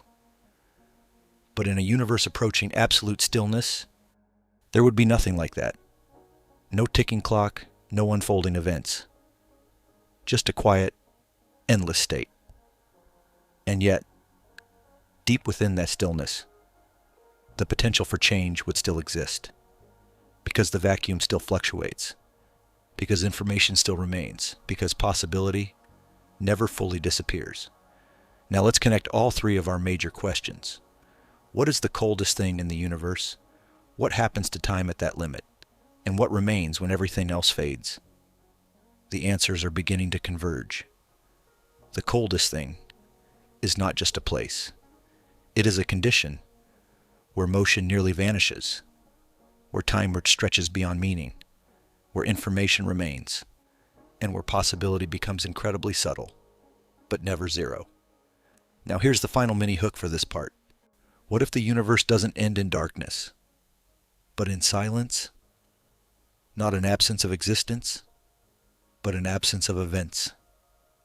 Everything still there, but nothing happening. And then, after unimaginable time, a fluctuation, a shift, a beginning. Now we arrive at the next question. If time can fade, if cold can reshape reality, if new beginnings can emerge from stillness, then what is the true nature of existence itself? Is it matter, energy, information, or something deeper that connects them all? Because in the next part, we're going to explore the deepest layer yet, the possibility that reality itself is not built from things, but from relationships, and that cold, the coldest state imaginable, might be the key to finally understanding what the universe is made of. Let's go even deeper, because now we're stepping beyond matter, beyond energy, and into something far more fundamental. A quiet idea that has been growing in physics for decades. The idea that reality itself is not built from things, but from relationships. Now at first that sounds abstract. You look around, and you see objects, stars, planets, atoms, things that feel solid, separate, independent. But modern physics tells a different story, because when we look closely enough, those things begin to dissolve. Atoms are mostly empty space. Particles are not really particles, but excitations and fields. And those fields stretch across the entire universe, which means nothing truly exists on its own. Everything is connected. Now here's the first mini hook. What if what we call a thing is just a stable pattern in a web of relationships? Not something fundamental, but something emergent. Now follow this carefully. Imagine a wave in the ocean. You can point to it, name it, track it. But is the wave a thing, or is it a pattern? In the movement of water, the water moves, the pattern forms, the wave appears, and when the motion stops, the wave disappears. But the water remains. Now apply that idea to the universe. Particles might be like waves, not objects, but patterns in deeper fields. And those fields are defined by relationships, how one point connects to another, how energy is distributed, how information flows. Now here's where cold enters the picture again, because when the universe is active, these relationships are constantly changing. Interactions, collisions, transformations. Everything is in motion. But as the universe cools, those interactions slow down. Noise fades, and the underlying structure becomes easier to see, like lowering the volume of static until a hidden signal emerges. Now here's the second mini hook. In extreme cold, the universe may reveal its most fundamental layer. Not particles, not forces, but relationships, pure connections between states. Now let's go deeper, because there's a powerful concept in physics called entanglement. When two particles become entangled, their states are linked, no matter how far apart they are. Change one, and the other responds instantly. Now think about that. Distance doesn't break the connection. Space doesn't limit it, which suggests something profound. The connection is more fundamental than the space between them. Now pause, because this flips our intuition. We usually think space comes first, and things exist within it. But what if connections come first, and space emerges from those connections? Now here's the deeper layer. Some physicists believe that space-time itself is built from networks of relationships, not a fixed stage, but something that emerges from how information is connected. And this is where everything ties back to cold. Because when interactions slow down, when motion fades, what remains is the structure of those connections, the pure pattern, without the noise. Now here's the third mini hook. The coldest state of the universe might be the clearest view of its true nature. Not a collection of objects, but a network, a web of relationships holding everything together. Now let's connect this back to our earlier ideas. We said that information might be the most fundamental thing. But what is information? Without relationships, information is difference, structure, arrangement, and all of those depend on connections. Which means, at the deepest level, reality might be made of relationships that carry information. Now imagine the universe at extreme cold. Almost no motion, almost no change. But the relationships remain. The structure remains. The information remains like a frozen network, silent but intact. Now here's where things become truly profound, because if reality is built from relationships, then existence is not about things being there, it's about connections existing. And connections do not require motion. They do not require heat. They simply are, which leads to a quiet realization. Even in the coldest possible universe, even when everything seems still, reality is still there, because the relationships remain. Now let's take this one step further. If space emerges from relationships, and time emerges from change, then in extreme cold, space might remain. But time fades, a universe of pure structure, without unfolding, without sequence, just existence. Now here's the next mini hook. What if that is the most fundamental state of reality? Not dynamic, not evolving, but static, a timeless network from which everything else emerges. Now bring this back to everything we've explored. The Boomerang Nebula, ultra-cold labs, quantum states, vacuum fluctuations, all of them are glimpses, not just of extreme temperature, but of deeper layers of reality, layers where motion fades and structure remains. Now we return to our central question. What is the coldest thing in the universe? At this point, it is no longer a place, not even just a state. It is a condition, where relationships are all that remain, where motion is minimal, where time loses meaning, where information is preserved, and where the true structure of reality is revealed. Now here's the final mini hook for this part. If reality is built from relationships, then what creates those relationships? What defines the network itself? Is it random? Is it necessary? Is it something deeper that we have not yet understood? Because in the next part, we're going to approach the deepest question of all. Not what the universe is made of, but why it exists at all, and how cold, the quietest, most still state imaginable, might be the key to understanding that answer. Let's move into the deepest layer yet, because now we're no longer asking what the universe is made of. We're asking something far more unsettling. Why does it exist at all? Not how it works, not how it evolves, but why there is something instead of nothing. Now at first this sounds like a philosophical question, but in modern physics, it's becoming a scientific one, because everything we've explored so far, cold, time, information, relationships, all of them point towards something strange. The universe does not behave like a random collection of things. It behaves like a system that follows rules.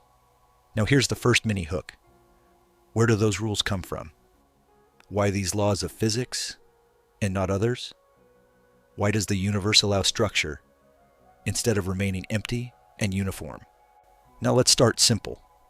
Imagine absolute nothing. No space, no time, no energy, no laws, just nothing.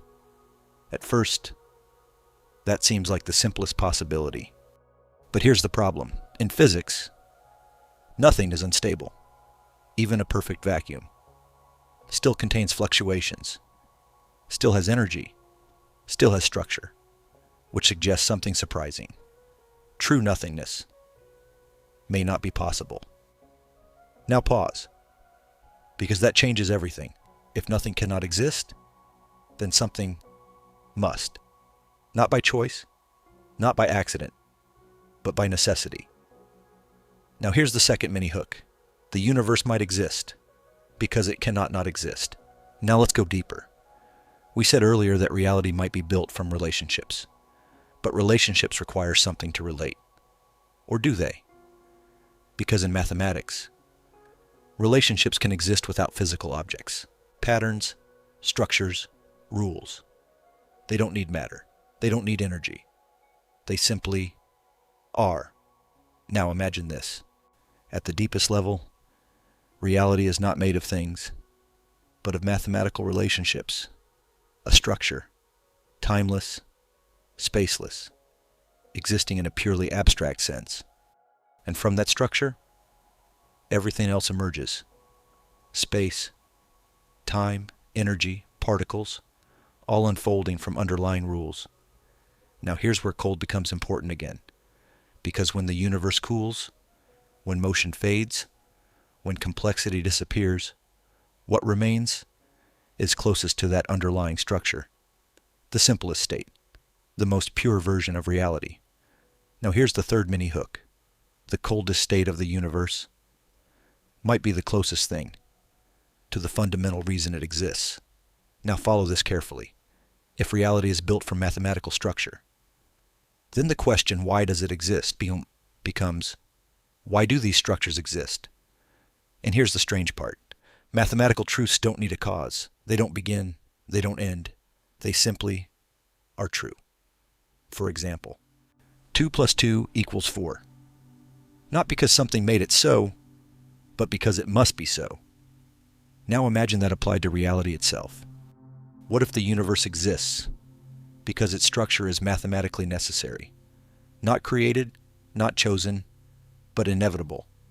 Now let's connect this back to everything we've explored. The universe starts hot, it expands, it cools, it simplifies. And as it simplifies, it approaches more fundamental states, less noise, less motion, less complexity, closer and closer to pure structure. Now here's the deeper layer. If cold reveals structure, then the end of the universe is not just an ending, it's a return to simplicity, to fundamental relationships, almost like peeling away layers until only the core remains. Now pause, because this suggests something profound. The universe may not be a one-time event. It may be an expression of something deeper, a structure that exists beyond time. And what we call the universe is just one unfolding of it. Now here's the next mini hook. What if there are many possible structures, many possible universes, each defined by different rules, different relationships, and what we observe is just one of them? Now this leads to the idea of a landscape, a space of all possible realities, each one with its own laws, some stable, some not, some capable of complexity, others empty. And in that landscape, our universe is just one point. Now connect this back to cold. As the universe cools, it may approach a more stable configuration, a deeper minimum, a simpler structure, and in doing so, it reveals something about that landscape, something about what is possible and what is necessary. Now let's bring this back to the human perspective, because all of this can feel distant, abstract, but it connects to something simple. You exist because the universe allows complexity, because energy flows, because structures form, because relationships exist, and all of that is only possible within a certain range of conditions, a narrow window between chaos and stillness. Now here's the final mini hook for this part. What if that window is not random? What if it exists? Because the underlying structure of reality makes it possible, not inevitable, but allowed. Now we return to our central thread. The coldest thing in the universe is not just temperature. It is a condition where everything simplifies, where structure remains, where the deepest layer of reality becomes visible. And in that condition, we begin to see something extraordinary. The universe is not just a collection of events, it is an expression of something deeper, something timeless, something necessary. Now this leads to the next question. If the universe exists because of underlying structure, then what determines that structure? Is it unique? Is it one of many? Or is it part of something even larger that we have not yet imagined? Because in the next part, we're going to take the final step, beyond physics, beyond structure, into the ultimate question, whether the universe is something that simply exists, or something that, in some sense, observes itself. Let's take the next step, because now we are standing at the edge of something even stranger than physics. A question that doesn't just ask what the universe is, but what it means for it to exist. And more importantly, whether the universe, in some sense, is aware of itself. Now at first that sounds like philosophy, maybe even imagination. But there's a reason this idea keeps appearing in serious scientific discussions. Because when we follow everything we've explored so far, cold, information, time, structure, they all lead to something unexpected, observation. Now here's the first mini hook. In quantum physics, reality does not behave the same way. When it is observed, particles exist in multiple possibilities, multiple states, until a measurement is made, and then those possibilities collapse into a single outcome. Now pause, because this raises a deep question. What counts as an observation? Is it a conscious mind? A measuring device? An interaction? Physics doesn't give a simple answer, but it tells us something important. Observation matters. Now let's connect this to everything we've built so far. In a hot, active universe, interactions are constant. Particles collide, fields interact, information flows. In a sense, everything is observing everything else. Reality is constantly being defined through interaction. But as the universe cools, those interactions slow down. Fewer collisions, fewer exchanges, less observation. And this leads to the second mini hook. In the coldest state of the universe, what happens when nothing is observing anything? Do possibilities remain unresolved? Does reality become less defined? Now this is where things become subtle, because in quantum mechanics, without interaction, systems can remain in superposition. Multiple possibilities existing at once, and only when interaction occurs does a definite state emerge. So imagine a universe approaching stillness, almost no interactions, almost no measurements, just isolated systems, holding on to possibilities. Now think about that. Reality, not as a fixed story, but as a collection of unresolved possibilities waiting for interaction. Now here's where things take a deeper turn. Because earlier, we asked whether information persists, and the answer seemed to be yes. But information alone is not enough. Information must be interpreted to become meaningful. And interpretation requires interaction, which means in a completely cold, inactive universe, information exists, but meaning fades. Now here's the third mini hook. What if meaning only exists when the universe can observe itself? Now follow this carefully. If observation is interaction, and interaction defines reality, then reality is not just there. It is continuously brought into being through relationships, through connections, through processes that link one state to another. Now let's take this one step further, because there's an idea in physics known as the participatory universe. The idea that observers are not separate from reality, but part of it. That the universe, through conscious beings, is in some sense observing itself. Now pause, because that reframes everything. You are not just in the universe, you are a process through which the universe becomes aware. Your thoughts, your perceptions, your observations are part of the system.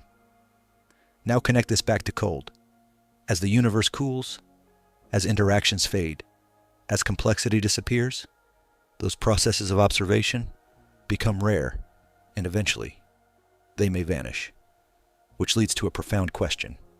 If no observers remain, does the universe still exist in the same way?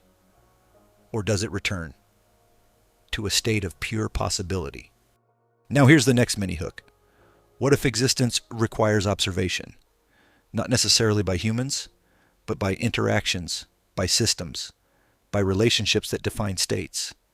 And when those interactions disappear, reality becomes less defined. Now let's bring this back to everything we've explored. At high energy, the universe is chaotic, full of motion, full of interaction. At moderate energy, structure emerges, life appears. Observation becomes possible. At low energy, motion fades, interactions disappear, observation becomes rare, and at extreme cold, there may be no observation at all, just structure, just information, just possibility. Now here's where everything converges. The coldest state of the universe may not be a final fixed reality. It may be a state where reality is no longer being actively defined, a kind of pause, a suspension. Now here's the deeper layer.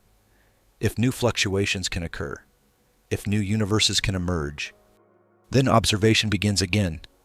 Interaction returns. Reality becomes defined, and the cycle continues. Now think about that. A universe that evolves, cools, becomes still, and then, through fluctuation, becomes active again. Now here's the final mini-hook for this part. What if the universe doesn't just exist, but cycles between being observed and not being observed, between defined reality and pure possibility? Now we return to our central question. What is the coldest thing in the universe? At this point, it is not just a temperature. It is a condition where motion fades, time stretches, information remains, but observation disappears. A universe that exists, but is no longer being experienced. And that leads to the final question. If reality depends on observation, and observation can disappear, then what is the ultimate nature of existence? Is it independent, or does it only fully exist? When it is being experienced, because in the next part, we're going to bring everything together, cold, time, information, reality, and answer the deepest question of all. Not just what the coldest thing in the universe is, but what it reveals about why anything exists at all. Let's bring everything to the edge. Because now, all the threads we've been following begin to converge. Cold, time, information, observation, reality itself, all pointing toward one final idea. Not about how the universe works, but what it ultimately is. Now here's the first mini-hook. What if the universe is not a thing, but a process? Not something that simply exists, but something that is constantly becoming? Now think about everything we've explored. At high energy, the universe is active, dynamic, full of change. At lower energy, it slows down, structure stabilizes, complexity peaks, then fades. At extreme cold, motion nearly disappears, time stretches, observation fades, and what remains is possibility, not nothing, but not fully defined reality either. Now here's the deeper layer. If reality requires interaction, if observation helps define states, then the universe is not fixed. It is continuously being resolved, moment by moment, interaction by interaction. Now here's the second mini-hook. The universe might not be there, it might be happening. Now follow this carefully. When particles interact, states become defined. When systems evolve, time emerges. When energy flows, structure forms. But when all of that fades, what remains is not a completed universe. It's a suspended one, a universe waiting for interaction.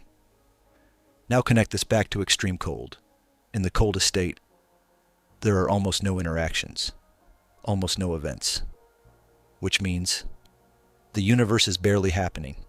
It exists, but it is not actively unfolding. Now pause, because this leads to something profound. Reality may not be about existence alone. It may be about activity, about processes, about relationships unfolding over time. And without those processes, reality becomes incomplete. Now here's the third mini hook. What if the coldest state of the universe is not an ending, but a pause? Now let's go deeper, because earlier we talked about fluctuations, tiny quantum events, still occurring even in extreme cold. Those fluctuations are not just noise. They are beginnings. Small, subtle, but real. And in a universe with infinite time, those beginnings matter, because eventually, one of them becomes significant. Now imagine this. A universe in near perfect stillness. No stars, no galaxies, no observers, just structure and possibility. And then a fluctuation, a small region where energy briefly concentrates, where interaction begins again, where time starts to move. Now follow that.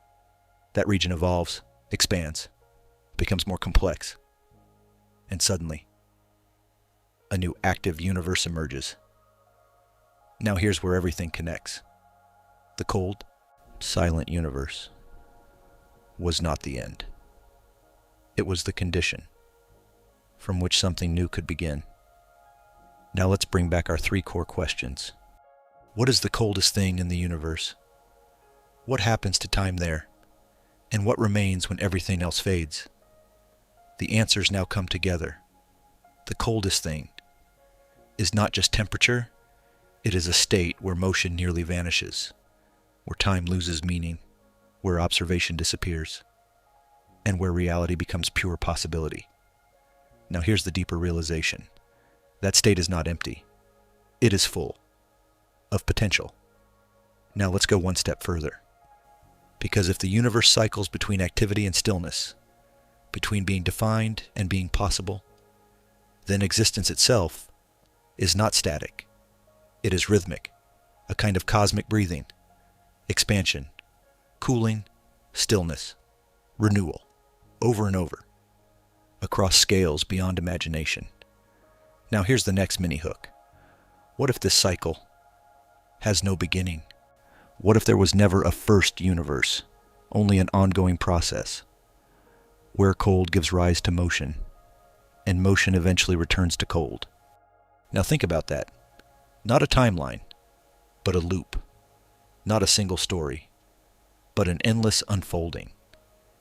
Now bring this back to something simple. Right now, you are part of the active phase of the universe, a moment where energy flows, where complexity exists, where observation is possible. You are part of the process through which the universe is happening.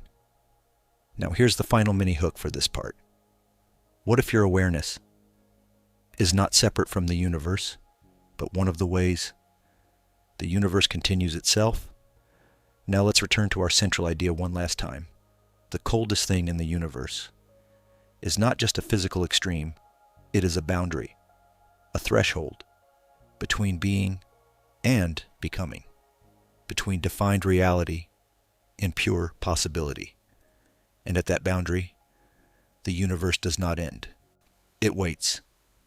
Now this leads us to the final part, because there is still one question left.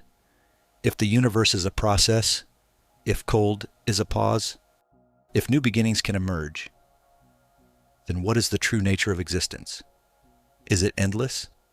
Is it necessary? Or is it something even stranger, that we are only just beginning to understand? because in the final part, we're going to bring everything together and answer what the coldest thing in the universe has been trying to tell us all along. Let's arrive at the final layer, because everything we've explored has been quietly leading here. Cold, time, information, reality, all pointing toward one last realization, not just about the universe, but about what it means for anything to exist at all. Now here's the first final hook. What if the coldest thing in the universe is not something you can find, but something you can understand? Now take a slow breath and follow this. We began with a simple question. What is the coldest object in the universe? A nebula, a laboratory, a dying star. But step by step, that question transformed. It became deeper, colder not just in temperature, but in meaning. Because we discovered something unexpected. Cold is not just the absence of heat, it is the absence of motion. And when motion fades, something else appears. Structure. When noise disappears, patterns remain. When energy spreads out, relationships become visible. Now here's the second hook. The colder the universe becomes, the more it reveals what it is truly made of. Not objects, not particles, but relationships, information, possibility. Now let's bring everything together. At high energy, the universe is chaotic, unstable, full of potential. As it cools, structure forms, stars ignite, life emerges. For a brief moment, everything aligns, energy flows, complexity grows, consciousness appears, and the universe becomes aware. But that moment is temporary, because slowly, inevitably, the universe continues to cool. Stars fade, galaxies drift apart, motion slows, until eventually, we approach the coldest state possible. And now we understand what that means. It is not destruction. It is not emptiness. It is stillness. A state where everything that can happen has almost stopped happening. Now here's the third hook. In that stillness, nothing is lost. Everything that ever existed is still there, encoded in structure, preserved in information, held in the fabric of reality. But nothing is unfolding. Nothing is being experienced. Nothing is being observed. It is a universe that exists, but is no longer happening. Now pause, because this is the deepest idea of all. The universe is not just something that exists, it is something that happens. And when it stops happening, it doesn't disappear. It waits. Now here's the final mini hook. What if the purpose of cold is not to end the universe, but to prepare it?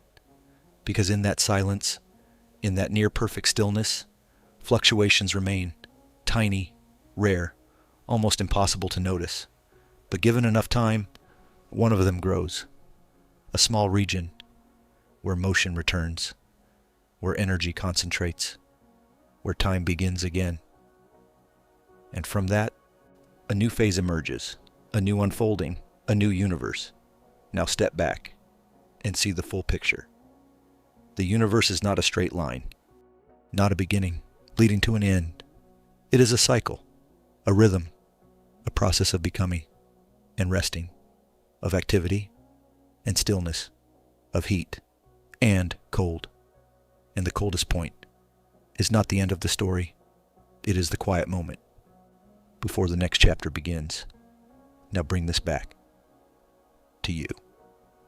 Right now, you are living in the most extraordinary phase of that cycle, a moment where the universe is active, where energy flows, where complexity exists, where awareness is possible, where the universe can observe itself through you. Now think about that. Every thought you have, every question you ask, every moment you experience is part of the universe becoming aware of itself. And one day, that awareness will fade as everything cools, as everything slows, as everything becomes still. But not forever, because the process continues. Now here's the final realization. The coldest thing in the universe is not just a physical extreme. It is a boundary, a threshold between existence and possibility, between what is happening and what could happen next. And that boundary is not something to fear. It is something to understand, because it tells us that nothing truly ends. Everything transforms. Everything becomes something else. Now, before we let this thought drift into silence, if this journey made you pause, if it made you see the universe in a new way, take a moment to gently support the channel. You can like the video so more people can discover these ideas. You can subscribe so we can keep exploring the quiet edges of science together. And if a question stayed with you, something that didn't quite settle, leave it in the comments. Because sometimes the most interesting part of the universe is the question that refuses to go away. And if this story sparked something in your mind, you might want to stay for what comes next. Because there is another question waiting, a deeper one. If the universe can become still, if it can begin again, then what determines what kind of universe comes next? And once you start asking that, you begin to realize the mystery is far from over. But if this is the coldest place we've ever found, then what happens when we reach absolute zero?